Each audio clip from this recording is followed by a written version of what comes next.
What's going on, everybody? Welcome back to another episode of Blazers Pulse. Now, the last time I did one of these was about January, and since then, a lot has changed. Now, since it's been about 5 months since I've done one of these, a lot of you guys might be new to this series. In this series, I ask you guys poll questions in the community tab on the Blazers Uprise channel page. Then, after a little bit, I go over the results from those poll questions and read some of the comments. This is just a fun series to get in touch with the community and see what Blazer fans think on a number of different current topics. So with that being said, let's jump into the poll questions. In poll question number 1, I said, should the NBA go with a 1 through 16 seeded playoffs instead of 1 through 8 for this year, or permanently? So the NBA is probably going to do a 1 through 16 seeded playoff this season. Now, it makes a lot of sense this season because every team is going to be in the same location and the season's already kind of messed up.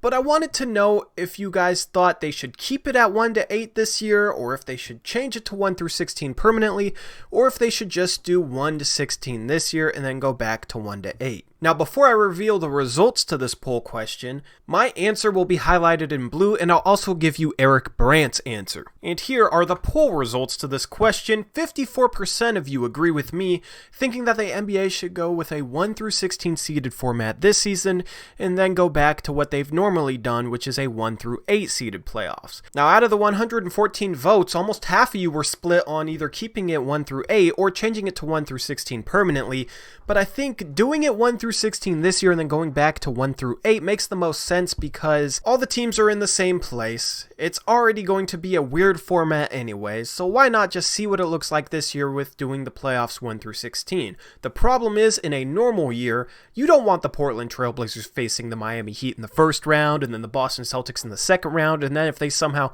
win both those series, then they go to the conference finals, even though it wouldn't be the conference finals. They'd go to the Final Four, basically, and the Blazers would be very, very tired due to all the travel. Over the course of the season, the Blazers fly to the East Coast about 3 times a year. Normally they play 4 or 5 games in a row on the East Coast, so they only have to fly that way 3 times and fly back 3 times. But if you had a 7-game series against the Miami Heat, and the Miami Heat had home court advantage, the Blazers would have to fly there for games 1 and 2, fly back for 3 and 4, fly there for game 5, fly back for game 6, fly there for game 7, fly back. For one series, that would be as much coast-to-coast travel as the Blazers normally have in the year. So for the travel reasons, I don't like it, and then for the structure reasons, if you go 1 to 16, why even have conferences at that point? So for this year, with everything considered, there's no travel. It's already a messed up format anyway because of how everything has changed. It makes sense to just have a 1-year run and see how things look like this year, and then when things go back to normal, just bring it back to 1 to 8. As far as Eric's answer goes, it was the same as mine. Joshua Collins agrees with me, saying it should only go 1 to 16 if they remove conferences for the regular season. Holly Kelly says 1 to 16, and if they like it, keep it. If not, go back to 1 to 8. And honestly, I am a little bit worried about the NBA liking the 1 through 16 format this season and then trying to keep it permanently, even though things would be completely different in a normal year than they are right now. And the People's Mix says the main issue for the league not doing so already is that they had issues with the traveling during a 1 through 16 playoff. Plus, none of the East teams voting for it, but ignored that, which is a great point because the Eastern Conference is not as strong as the West, and it hasn't been for quite a while. The People's Mix goes on to add, since the playoffs will be in a single location, in the words of the most overrated player in the league, why not? And I don't know who exactly he's referring to as the most overrated player in the league, but moving on to poll question number 2. I asked you guys, would you put any sort of asterisk on whoever wins this season's championship? The options were not at all. A ring is still a ring. You still gotta earn it. The next answer was a little bit of indifference, with a little bit, but not really. The third option was yes, the season is a mess. The champion will have an asterisk for sure. The fourth option was kind of funny. The option was if the Lakers win, yes. If someone else wins, no. And then the fifth option was depends on the circumstances in the return format, which we don't really know yet. This video is being recorded on a Wednesday. They're supposed to vote tomorrow on a format, so you might be watching this after they already know the format, but right now, we don't exactly know how things are going to work out. And here are the answers for this. The majority of you said you wouldn't put an asterisk on this ring, and honestly, I like to see that. It would be cool if the whole NBA community agreed to not put an asterisk on this ring, but I voted if the Lakers win, there will be an asterisk on it. If someone else wins, no, because let's just be honest. If the Lakers win, Blazers fans will not be giving them the credit that they're due. Honestly, I could have opened this up to the Lakers, Thunder, and Rockets, because if the Thunder somehow managed to win a ring, you know, with the rivalry between Thunder fans and Blazer fans, that Blazer fans would be saying, you guys would not have won that ring in a normal year. There's an asterisk on it. And if we won the championship, Thunder fans would be saying the same. So it just kind of depends on who wins, because I think that whoever wins the championship, fans that don't like that team will use this whole season against them and what's happened this year. That's why I voted for if the Lakers win, yes. If someone else wins, no. As far as Eric's answer goes, he said it depends on the circumstances and the return format. Benjamin says no asterisk. Only time he can think of that he's put an asterisk on an outcome is bad reffing or biased judges. Maybe if a superstar player decides not to play. And I guess that does make sense, but there is definitely a big portion of the NBA fan base that will put an asterisk on a championship if that team only went up against injured teams. If that team had some injury luck, faced some teams that have key players out due to injury, then a lot of fans like to discredit that team's championship. A prime example of that is when Chris Paul couldn't play in Game 7 of the Western Conference Finals a couple years ago against the Golden State Warriors, and a lot of fans don't give the Warriors full credit because they think the Houston Rockets would have won that series and made it to the NBA Finals if Chris Paul was able to play in Game 7. Military 64 Verse says, you know what's ridiculous about this? This was maybe the one season where Golden State wasn't going to have a chance to be in the championship finals, and a real possibility of LeBron not making, depending on who they would have ended up against in the Western Conference Finals. It would have actually been interesting, and I still think we're going to see that, right? We're still going to be able to see what happens. You know, Golden State's still going to miss the playoffs. They're not even going to get a chance to return, and the NBA is going to return. So I don't know if Military here has been keeping up to date with the NBA's plans to return, but we should get to see this all play out. In poll question number 3, I asked, should Dame play if the league wanted to return and have the Blazers play games without having a chance to make the playoffs? If not, what is the main reason why he shouldn't play? And now it does sound like the Blazers will get a chance to make a run. It does sound like they're going to return with a pretty good format that actually gives Portland a chance. So obviously in this scenario, Dame should play. I was just curious to see what you guys thought if the Blazers didn't truly have a chance to make the playoffs, and if you guys thought that Dame should not play. And here are the results to this poll. This was split somewhat evenly, except for the option that yes, he should definitely play, which only got 7% of the votes. 38% of you said, who am I to tell Dame he should play? It should be up to him. The second and third options were both no, so I guess the prevailing thought is that no, Dame should not play in that scenario. I just split it between two different reasons because I figured the majority would say no, but I was more curious as to what the main reason why Dame should say no would be, and it was pretty split. I said no, the Blazers should tank for the lottery, because honestly the Blazers are 14th in the lottery right now, but they're also only a half game out of being 11th in the lottery, so losing these games would be very, very important to get up to 11th. At that point, you have a 10% chance to get in the top 4, which would give you a chance at an Anthony Edwards or a James Wiseman or an Obi Toppin or a guy like that. That would be very, very nice to have. Also, in that scenario, Dame shouldn't play because of the injury risk, but 5 games isn't really that much. I honestly don't think the injury risk would be high for Damian in those 5 games.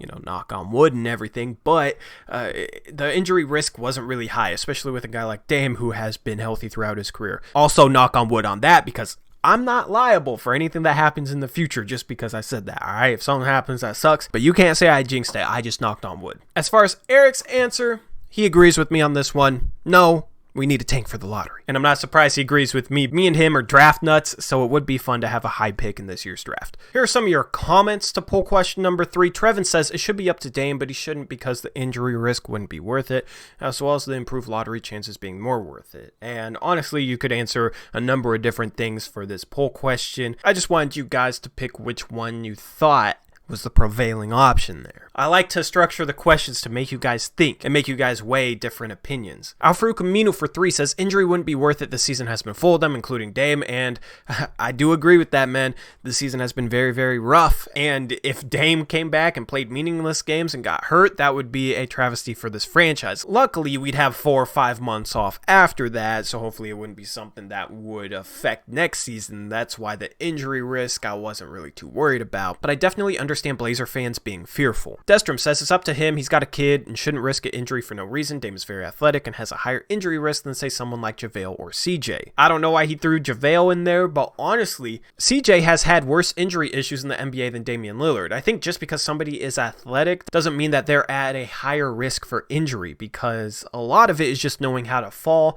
knowing how to land, and Dame's good at that. Dame has really good body control. He doesn't really get him into bad positions. So honestly, I don't think Dame being more athletic makes him at a higher risk of injury compared to a guy like CJ. NBA Forever says, no, he should not play. It's not worth him to get injured. So a lot of your guys' comments were based off the injuries. NBA Forever goes on to add, give the young guys minutes, improve chances of moving up in the lottery. And it would be fun to see Nasir Little, Anthony Simons, Zach Collins, guys like that play a bunch of minutes, especially if the games don't matter and we actually have something to gain by losing them.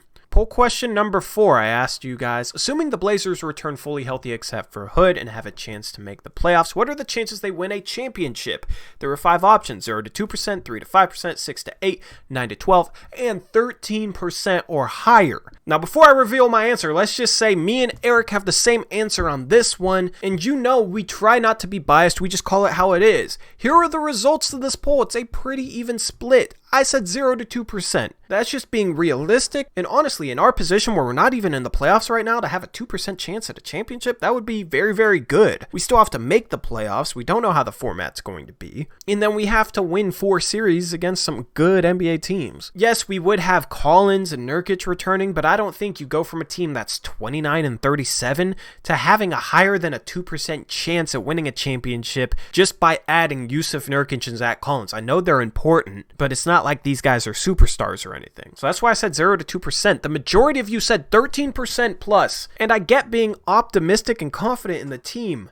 But from where we're at right now, do you guys honestly think that there's a 13% or higher chance that the Blazers will win this year's NBA championship? Do you guys honestly think that? Because I don't see any way we have a 13% chance at winning this year's NBA championship. I don't agree with that, man. I think some Blazer fans are being a little bit biased. I can understand maybe 3 to 5%. If you're being very, very confident, then maybe 6 to 8. I still think that's a very big stretch though, but 9 to 12, 13 plus, their chances aren't that high.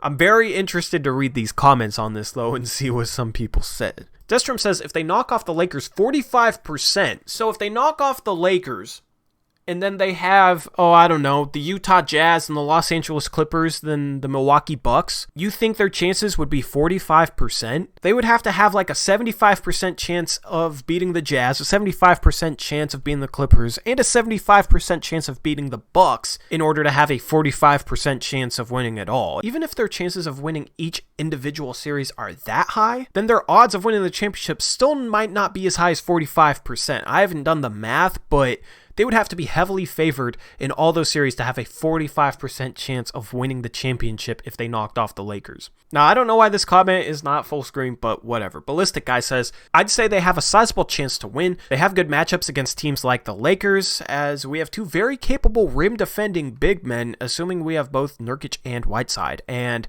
we do have the size to match up with Los Angeles. I wouldn't want Nurkic and Whiteside playing together, but with Collins coming back, Collins and Nurkic match up as well as any front court in the NBA against Anthony Davis and JaVale McGee or Dwight Howard or whoever they're starting, because the Lakers like to play very, very big. And then you got Trevor Ariza at small forward, which is a pretty big small forward, a good defender, a veteran player to go up against LeBron. Honestly, we match up across the board almost as well as any team, and that's just because of the size that we'd have on the court during the playoffs. However, I still wouldn't say we have a sizable chance to win. Even if we beat the Lakers, it would be very, very, very difficult to win the next 3 series after that. It might be hard to make the playoffs at this point, depending on the format, and even if we make the playoffs, it'll be hard to beat the Lakers, and even if we beat the Lakers, we're going to have a tough matchup in the next round, and even if we beat them, then we'd probably be playing the Clippers in the following round, and it would be hard to win that series. And then if we do that, we'd play who? The Bucks? The Raptors? It'd be hard to win that series as well. So I wouldn't say sizable chance. I say 0 to 2%.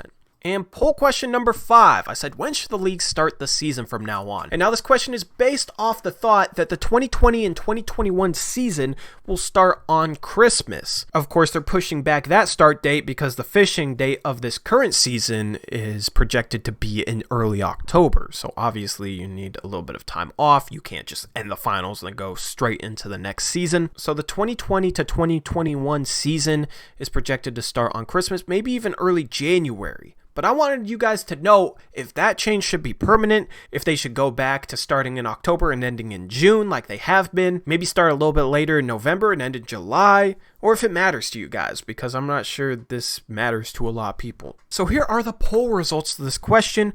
43% of you agreed with me, saying that the league should still start in October and end in June, and I just like this timeline. It'd be weird to not start basketball in fall. I like having basketball at the start of fall and having my entire winter season filled with basketball. Starting on Christmas would just be weird. No basketball in the fall. There's barely any basketball in the entirety of December. I just don't like that. I don't know. Maybe it's because I'm used to the season starting in October and ending in June. I just don't like having basketball start on Christmas. And then I don't like the season, the NBA Finals, occurring in August. Mid-July to late August is kind of where I just relax, where I'm not really watching any sports, where I'm kind of just laid back. Now, that's going to be different this year with the NBA season resuming at the very start of August, but in a normal year, I like having my summer pretty laid back. In the future, I'd like to be able to go on a vacation without having the NBA Finals on. I just don't like the entirety of summer having basketball. I'd rather have the entirety of winter. When I'm normally going to be indoors, I'd rather have that season full of basketball than summer. Now, Eric agrees with me as well in terms of the season remaining the same. Now, there's 2 comments on this poll, and I lost them, but I'll just read them off my phone right now. Russell First Round Exit Westbrook says he would love for the season to start on Christmas.